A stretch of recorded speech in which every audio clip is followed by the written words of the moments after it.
Hi everyone, it's Aya James. After hours of theory crafting, testing, and perfection, I'm super excited to share this new and amazingly good SS tier Oculus Tal Rasha build. I find the build extremely fun to play, while at the same time extremely efficient to play. It takes down elites 59 levels higher in 4 seconds, nuke bosses in tier 100 nightmare dungeons in 18 seconds, and face tank everything including tier 100 through infinite barrier. I call this build the Tal Rasha because all 3 elementals shine in this hybrid build. It unleashes lightning power through the chain lightning and the ball lightning. It debuffs enemies through the frost nova and the frozen orb, and it burns enemies to the ground through the hydra. This build pushes the power limit of the new unique, the Oculus. You can use this build right after acquiring the Oculus. I will walk through everything including the skill tree, the gears, and the Paragon Board, plus combat tips to further enjoy the build. I will also cover what to use before acquiring the Oculus,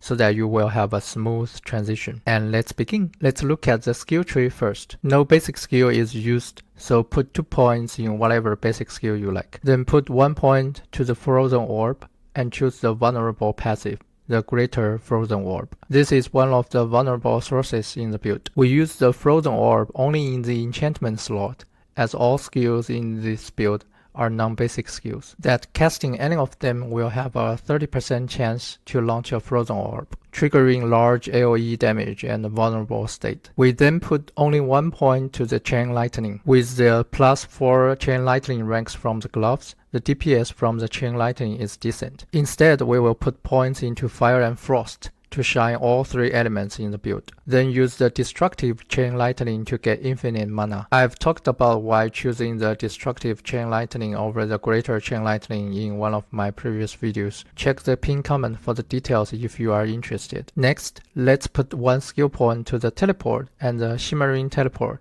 to get 30% damage reduction after teleporting. This is very important in this build that I will cover the details in the gear section next. And let's move on for now. Then let's get the Frost Nova and get the vulnerable passive for the Frost Nova, the mystical Frost Nova. 1 point to the elemental attunement is enough to get a free teleport or Frost Nova every 10 seconds. Then let's put 4 skill points into the Hydra and select the Summon Hydra passive for the Burning Synergy. Right now the Burning Hydra has insanely high damage scaled with the enemy level. Check the pinned comment for a deep dive on the Burning Hydra damage if you are interested in the details. And we need the Lightning Spear and the Invoked Lightning Spear that stun enemies all over the place. Next, we will take a big global damage amplifier, the Conjuration Mastery, for 30% global damage boost, as we have on average 5 concurrent conjurations when the ultimate is active. Then 3 points in the mana shield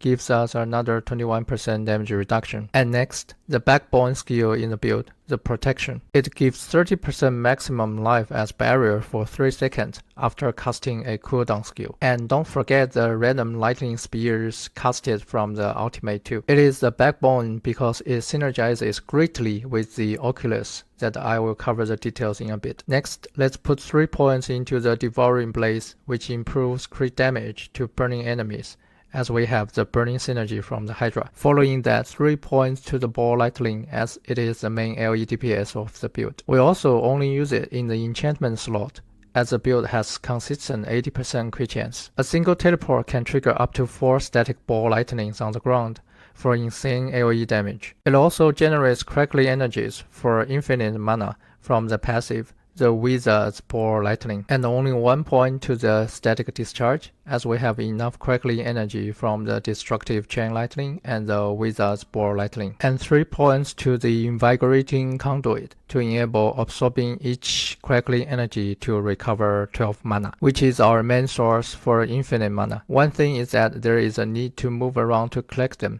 so don't forget to do this finger muscle workout while crushing enemies. Next, we put 3 points into the Hoarfrost for an 18% damage boost to frozen enemies since we run the Frost Nova, and 9% damage boost to chilled enemy since we run the Frozen Orb. Finally, we add points to the ultimate, the Unstable Currents, and 1 point to the Coursing Currents to increase our crit chance in the most efficient way. 3 points to the Electrocution for another 15% damage reduction, and the Overflowing Energy to enable all of our Crackling Energy to reduce shock skill cooldowns. That leads to 0 cooldowns for the ultimate. And ladies and gentlemen, let's welcome our protagonist for the show today, the Oculus.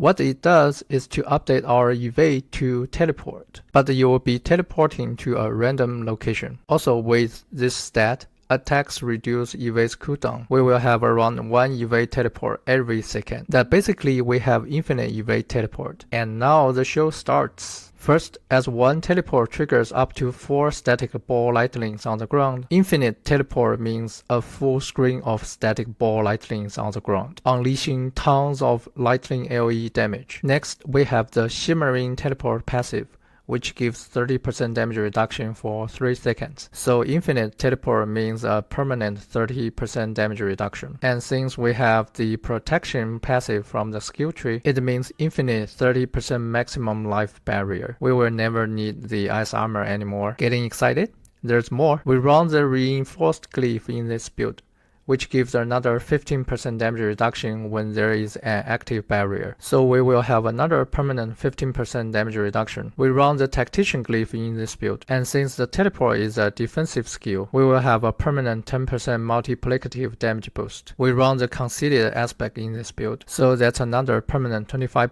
multiplicative damage buff. We run the Storm's Will aspect, which synergizes with the barriers too. So this is another high uptime 30% multiplicative damage boost, since we have the Frost Nova and the Frozen Orb to apply vulnerable states. Looking already overpowered, right? It is not over yet. We use the Asus Heirloom in this build. It increases crit chance based on our movement speed bonus. With the movement speed stat on the amulet, I get a permanent 12% crit chance increase. This looks great. But after using evade, we get another 75% movement speed bonus. And this means it is a 33% crit chance increase for 1 second. Remember we have infinite evade teleport, right? Yes, this means we have a permanent 33% crit chance increase as long as we use the evade teleport every second, which makes the build reaching constant 80% crit chance. This is absolutely an insane global damage boost. Plus it further increases the number of the static ball lightlings from the enchantment on the screen, triggering even more damage. Am I done with all the synergies? Sorry, we actually have even more. In this build, we use the Oculus plus the Raiment of the Infinite. With the Raiment of the Infinite, all teleports are able to pull and stun enemies. We can pull and stun all enemies before they can attack us, and we crush monsters even before getting hurt. Plus the permanent barrier and the damage reduction buffs, the build just face tanks T100 and screen wipes T100. I have to say that it was challenging to run T100 before I made this build, but now I can speed farm T100 with ease. What a difference! It is great using the Oculus. But what can we do before we get it? I recommend to use one of these 2 builds before acquiring the Oculus. You can find the videos for these 2 builds in the pinned comment. The first one is the Chain Lightning core build that focuses on Chain Lightning synergies. The build is easy to start with high damage output. I recommend to use it from level 50 to level 80. And if you haven't got the Oculus after reaching level 80, I recommend to use this Chain Lightning Conjuration build that has even higher damage with a little bit more complicated combat style. When you do get the Oculus, switch to this Oculus Tal Rasha build to nuke everything. I'll go through the keys for all other gears, and we'll have a full gear walkthrough in the next section. First, I made 2 versions, the all-rounder version and the full DPS version. The all-rounder version is a balanced version between damage and tankiness for a consistent experience leveling up. The full DPS version focuses more on the damage, but you might experience more dyings while progressing. Check the pinned comment for the links and pick one that suits your style best. Second, it is important to use the bubble heart in this build. It is still the biggest damage amplifier that doubles the farming speed, and don't wait on a perfect amulet or ring before committing your bubble heart, given Blizzard has largely buffed the Wrathful Invoker drop rate. Use it on a decent one to double your farming speed first, and you may find another bubble heart before you find a better amulet or ring. And I recommend 4 seconds as the best bubble heart. Check the pinned comment for the detailed reasonings. Another key aspect is the accelerating aspect. It gives us a permanent 25% attack speed bonus since we run the core skill Chain Lightning. It is important because we need high attack speed to be able to cast the Chain Lightning and the Hydra between the random evade teleport every second to do tons of damage while maintaining the infinite barrier and the 80% crit chance. Also, I am not running the recharging aspect in this build because I use the static surge from the Paragon Board to help achieving infinite mana, as we have infinite Raymond teleport that fully recovers our mana per cast. If you are before level 75 that haven't unlocked the static surge yet, or haven't got the Raymond, or still find some mana issues, replace the Storm Swell aspect with the recharging aspect to have infinite mana first. And I'm not running the aspect of Frozen Orbit in this build, because the Frozen Orb only contributes to a tiny portion of the damage in this build. Using the Storm Swell aspect boosts our damage much more. I did some tests, and using the Storm Swell aspect takes down monsters much faster than using the aspect of Frozen Orbit, so I don't recommend to use it in this build. I will then walk through each gear based on the all-rounder build in this section quickly. I put the stat priority on the left of the screen for each gear and the gear replacement with the aspect and the stat if you haven't got the corresponding unique yet.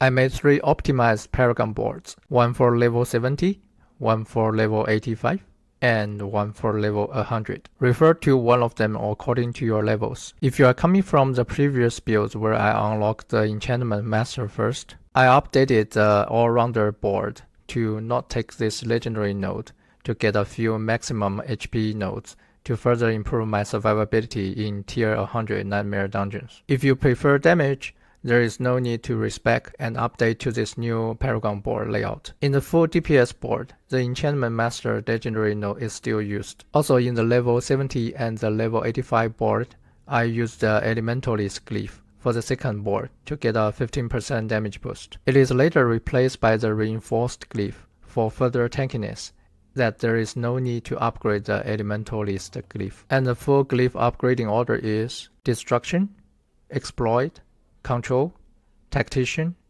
Territorial, and Reinforced. Upgrading them one by one to level 15 first, and then upgrade them to level 21 following the same order. This build is pretty flexible in terms of combat style, where you can fight enemies both melee and ranged. On top of that, I have 3 tips that may help you further enjoy the build. 1. Always cast the teleport whenever you see any enemy, and use the evade teleport once per second to maintain infinite barrier and get maximum crit chance buff from the Asus heirloom. And 2. Use the teleport to engage monsters if you want to do more damage, and use the evade teleport to disengage when you feel you are in danger. And 3. You can continuously cast the evade teleport to neutralize the damage over time and enjoy the invulnerability here. After running a good number of nightmare dungeons, I find 2 affixes really annoying to deal with in this build, and I recommend to salvage all nightmare sigils with these 2 affixes. The first one is the Lightning Storm affix. It really slows down everything in the dungeon.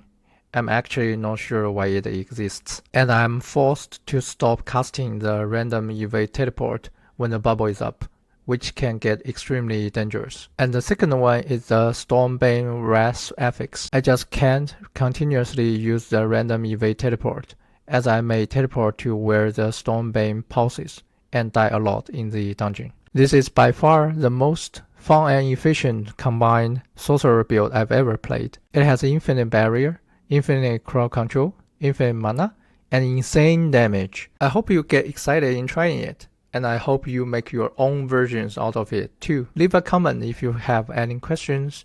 If you like the video, please consider sharing and subscribing for more min-max and fun Sorcerer builds. Thank you for watching, and see you next time.